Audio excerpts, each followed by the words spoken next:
everybody, welcome to episode 4 of Scotland Inspires. If you don't know already, Scotland Inspires is a YouTube series that is celebrating the inspirational things that are happening here in Scotland. So I'm Clare Bennett and I run workshops called Authentic Connections, where I support people to drop the mask and speak from the heart. And as part of this series, I'm inviting people on that I feel are inspiring, that have created changes, possibly in their own life, and then are going on to create social change. So today, as part of episode 4, I'm delighted to welcome Stuart Glasgow here, and I actually met Stuart through a meetup group called Toastmasters, Central Toastmasters, which is a public speaking group, and I've met some really interesting people there actually, and quite a few of them are now appearing as part of Scotland Inspires.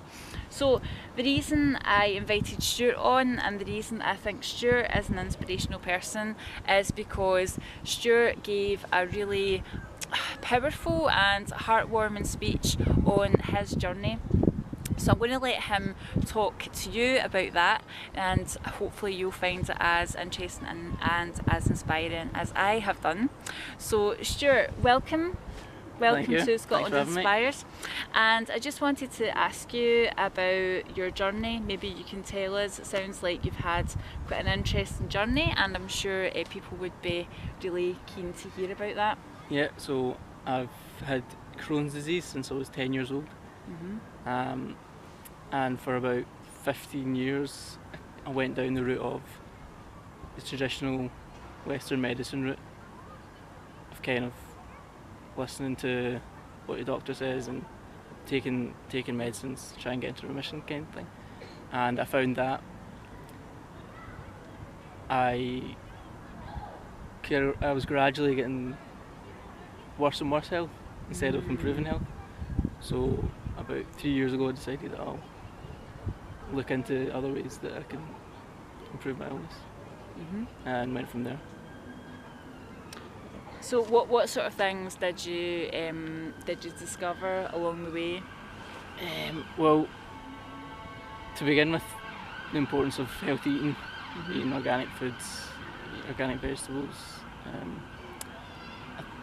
That was the first thing I took notice of, and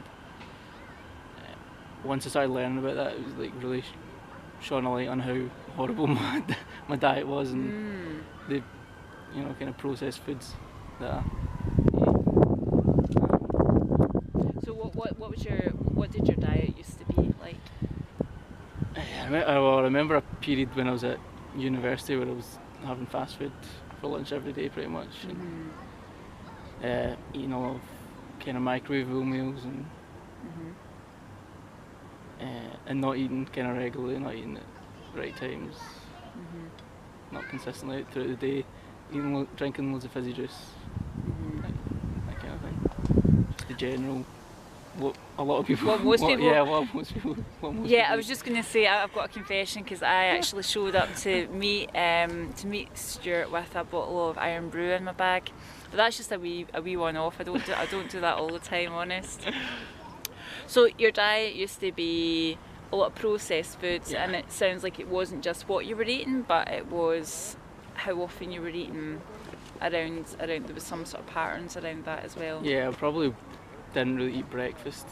Skip breakfast a lot, and I usually have a lunch and dinner, but not. Probably didn't eat as much as I should have as well, as eating foods at the wrong times. Okay. So we're actually in the Hidden Gardens here on the south side of Glasgow. So there's quite a lot of people around. It's an absolutely beautiful day in Scotland, and we're really lucky because when we were planning this filming, we were thinking, is it going to be a nice day? Is it not going to be a nice day? So we're very, very lucky, and the sun is shining for us. It's absolutely beautiful. But I think Stuart and I are getting a wee bit distracted by some of the people that are around us. So to go back to your story, so you had quite a long period where you were taking the advice from from from Western medicine. Yeah. And what did that look like? What was your experience there? I think from Western medicine tend to focus on removing your symptoms Right. rather Okay. than getting the root cause of what's causing your illness. Mhm. And also something I've found recently, because I've started going to a chiropractor, Mhm. and I've noticed that he spends like a lot of time having a proper conversation with you and getting to know you and discussing health, whereas you don't, if you've got an appointment through like in hospital or whatever, you don't necessarily get that amount of time and you're probably less likely to discuss how it and to understand like how it might affect your mental health as well. Right. Okay. But since like researching myself, I found that there's a lot of links between autoimmune diseases and brain health, brain function. So it might be useful. Can you maybe tell us roughly what Crohn's disease is and how it impacts? Yeah, so it's a bowel disease. It's an autoimmune disease, and it can lead to a lot of different symptoms. For me, I didn't absorb food very well, go to the toilet a lot, and have a lot of low energy. Okay. And something I've realised since starting the kind of health journey is that energy, like physical energy, the way I think about it is that like your body's made up of cells. So if you've got a good amount of energy, then your cells are kind of vibrating at a high level. And when your energy's low, that's not happening. And your brain is also, like your thoughts and brains, that's cells as well. So until I started thinking about this, until I started going down this journey, I never thought that Crohn's disease related to like how fast my mind worked kind of thing. But the more I think about it, it makes sense that if you're getting low energy and you're physically tired, then your thoughts are tired. Yeah. So you're not thinking as fast. Yeah, I can really relate to that. I mean, that was something definitely as part of my journey. I possibly haven't mentioned this before as part of this series, but I was diagnosed with arthritis a few years ago, again an autoimmune disease, and I went through a similar process of going to the doctors and wondering what was wrong with me, and the doctors were prescribing me medicine, and part of me was thinking, but I don't want to take this, and asking how long I would have to take it for, and them saying, oh, you're going to have to take this the rest of your life. And then being faced with the idea that potentially my symptoms were going to continue to get worse. So that's when I started looking at alternatives. But there was a period before I started looking at alternatives where I felt very low, and I felt very sorry for myself actually. But then eventually I started to look at alternatives, and it was thanks to the internet that I was able to find other people who had changed their diet and changed and healed themselves basically. So I remember speaking to one of my doctors about it and asking if he thought that changing my diet would have a positive impact on my symptoms, if that would help them in any way, and he said probably not. So I'm wondering, did you have any experiences like that where people maybe didn't fully appreciate the power of nutrition and of healthy eating and how important food is? Yeah, I think it's just something that's not talked about a whole load within my hospital appointments. I did have a dietitian, and I remember when I started changing my diet, and I spoke to her about that, and she felt like she was very limited in how she could tell me about diets. Like she strongly hinted at a diet that try out, but it was like very much I cannot recommend it Can't to your end. recommend. So where did you get the inspiration from to seek your own path then? If you were being told certain things, where did you find that? Where did you get the idea to go off and research things by yourself? I think to begin with, I watched a documentary Uh-huh. that made me realise that it was possible to go an alternative route and get better, because I didn't really think it was possible before that. So that was important. I also, something that really urged me on was that I could, if I thought far enough back, I could remember a time when my mind worked so much faster and I was much sharper and wittier, and it happened so gradually that you hardly noticed, but then when you take a moment to stop and think back, you're like, oh yeah, I was totally different a few years ago and much better, so you know, that urged me to try and get back to that place. That's amazing. That's an amazing story. So, so what sort of changes? I'm sure everyone's really curious to know, and I am too. What sort of changes did you make to your diet that have impacted you in a positive way? Yeah, I think eating more organic vegetables, and I had to learn about how to cook as well. I didn't do loads of my own cooking before that. Just a lot of organic vegetables, better quality meats and fish and chicken and beef is what I eat a lot of. Is it a paleo diet that you sort of follow? Probably closest is the paleo to what I follow. Yeah. And I've tried out a few different ones. That's what seems to be working quite well just now. I think my illness my health was quite complicated, so it's not as simple as just changing my diet. I like taking a lot of supplements and also changed the way that I think about things, because I know if you have a thought that's bringing up some sort of negative emotion, even if it's quite small, then that negative emotion can lead to worry and stress can lead to kind of inflammation. Yeah. So negative thoughts can, be damaging for your health. I mean I totally agree with you on that. That's quite a radical idea that maybe most people wouldn't connect with, and it sort of links to what you were talking about earlier about this sort of whole body health, where rather than you were talking about how what can happen in your gut can impact on your brain and the energy levels that we have. So if we're tired physically, that will impact on our mental health, our mental strength. So for me, I feel that's something that a lot of people would benefit from, thinking about their body as a whole entity. Yeah. Rather than having a headache and thinking there's something wrong with my head, so I'll take a tablet for that, or I've got something wrong with my stomach.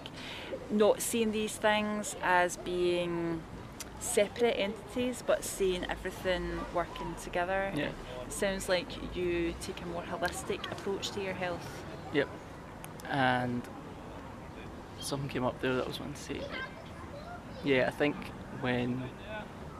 if you're in a routine of not choosing your own thoughts and just in a habit of having negative thoughts at times, and then you realise, I can actually choose my thoughts and try to make more positive thoughts become a habit. That can be made more difficult if your health isn't great and then you don't have the energy to control your thoughts as much. So it's good to deal with your physical energy at the same time as you're improving your thoughts. So I think having the energy to focus on changing your thoughts is important as well. That's really inspiring, and I'm just wondering, it sounds like the experience of having Crohn's disease and being unwell forced you to look at your physical well-being, and then it's now feels like it's sort of moved on to incorporate looking at how you control your thoughts and maybe even personal development, that sort of thing, because Stuart and I were talking about this earlier on in the cafe. So do you want to maybe share a bit about that, because I think that's a really interesting natural development, because that was something that happened in my situation as well. I'd love to hear for you to share about that too. Yeah, when I first started to look at things a bit differently, I didn't really know where to look, so I just went online and downloaded some podcasts to learn about health, and it was through listening to podcasts that kind of linked into self-improvement, self-development, changing the way you think about things, and then developing other parts of your life, developing your skills. So you feel that's been quite a natural transition? Yeah, some of it almost unintentional, because I listened to so many podcasts that kept saying, if you keep repeating the same things over and over, and it was maybe there's some things that I wasn't even consciously wanting to improve on, but because they've repeated them over and over, it's kind of just worked its way into my life. The message has sunk in. Yeah.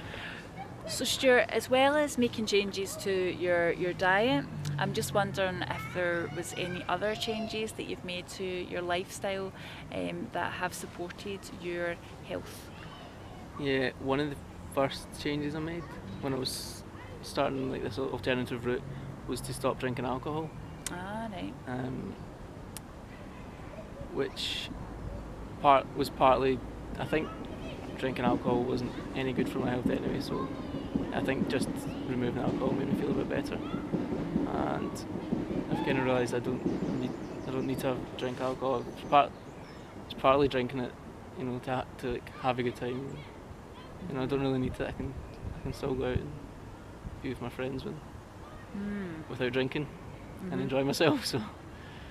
Well, that's great. So was that quite an easy thing for you to do, to stop drinking alcohol? Because I'm sure a lot of people can relate to maybe drinking a little bit or maybe a lot, and that people feel that does impact on the health. Obviously, people get hangovers and things like that. Yeah. But was that quite an easy thing? Was that quite an easy change to incorporate? It was probably easier than changing what I ate. I think I'd stopped drinking for a few different times throughout my kind of health journey, and I managed to do it fine. So when it came to actually doing it properly, for like 3 years now I've not drank, it was a lot easier. Not eating certain things is harder, I think, and I think I get more of a craving for like sugar foods than I do for alcohol. And that's probably tougher. Yeah, I can relate to that. I stopped drinking alcohol about 3 years ago as well, maybe about two and 3/4 years, but yeah, pretty much. And I sort of woke up one day and just was like, nah, I'm done. And it was impacting on my arthritis, inflammation, obviously, because alcohol's pretty toxic on the old body. So for me, I just decided that I was going to stop one day, and I haven't had any since. But definitely for me, it's been hard with the food. So I radically changed my diet as well in a different way than you have, but there are definitely some crossovers there in terms of a focus on vegetables and organic and things like that as well. But I don't do it perfectly, but I have made like some pretty radical changes. And I was wondering how you have found sort of living in Glasgow, being Stuart Glasgow, living in Glasgow, how you found that experience, changing your diet quite radically, changing your alcohol intake, because as you know, a lot of our culture is based around drinking and eating, a lot of this kind of social situations. Just wondering how you have found that, sort of staying true to the path that you've chosen to walk, how you found all that. Yeah, that's it's a challenge when, you know, family or friends are going out and having a meal together, and I'm quite strict to the point where I usually don't go to a restaurant and order anything. So either go a bit later on and kind of socialise after the eating part, or sometimes I've gone out and taken a bowl of food with me. Right. Just like gone into a restaurant and sat my own bowl in front of me and eat that. I do that. The other thing is that I think it's important health-wise to be in a bit of a routine with sleeping pattern and get to bed at a reasonable time, which is difficult, especially the weekends when our friends are mostly socialise in the evening until the early hours of the morning. So and I still want to hang out with them and socialise with them. So it's like trying to find a balance there. And sometimes I break my rule about when I go to bed. Sure. To hang out with them. Yeah. So you do most of the things that you need to do in order to be healthy most of the time, but there might be the odd occasion that you're allowed that. The odd late night, definitely. I mean, what I think is really inspiring about your story is that you haven't chosen an easy path to walk down. Yeah.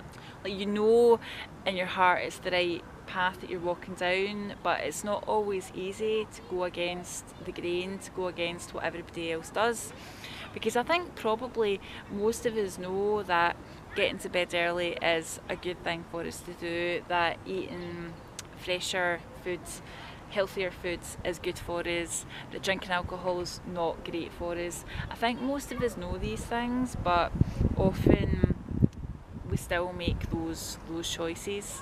And so I think for me that's one of the things that I find really inspiring about your story, because a lot of people get sick and then, I'm going to be careful how I word this, but almost stay within that sort of victim mentality of this terrible thing has happened to me and I can't do anything about it, whereas something challenging has happened to you in terms of having a very challenging health issue to deal with, but instead of you just taking tablets and then not doing anything about it and sitting complaining about it, you have moved forward positively.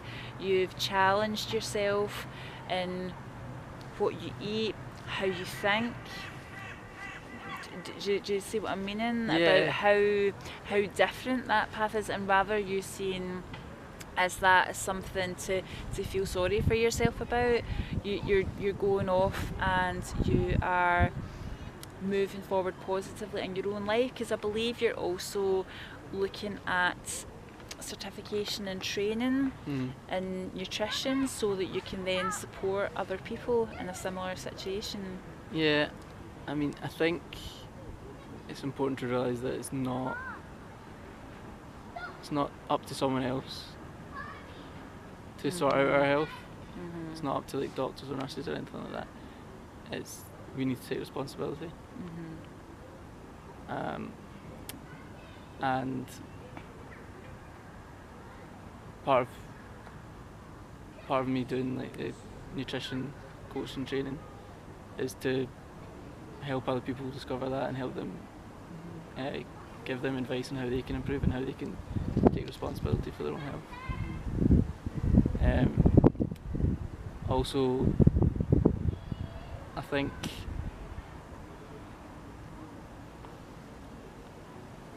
for me, I got to the point where I was so ill that I was like, okay, something needs to be done. I need to do something different. So I think that keeps me on the path, knowing like how bad, knowing how ill I was, keeps me on the straight and narrow. Well, that's something there's a lot of themes that we're speaking about in Scotland Inspires, and one of the themes that seems to be coming up is people experience some sort of difficulty and then they find different ways of overcoming it, and they feel really passionate and inspired to help others to do the same. And that feels like another part of Scotland Inspires, where people use their struggles to actually turn it into strengths and then support other people. So that feels really inspiring as well, that you've chosen to do that. So it's been really lovely talking to you, and do you maybe want to, actually before we go, do you want to talk a wee bit about the courses that you're learning about, the nutrition that you're studying? So that's the Institute of Transformational Nutrition. And so it's quite an in-depth course on like science and coaching side of things, the business side of everything, psychology and spirituality.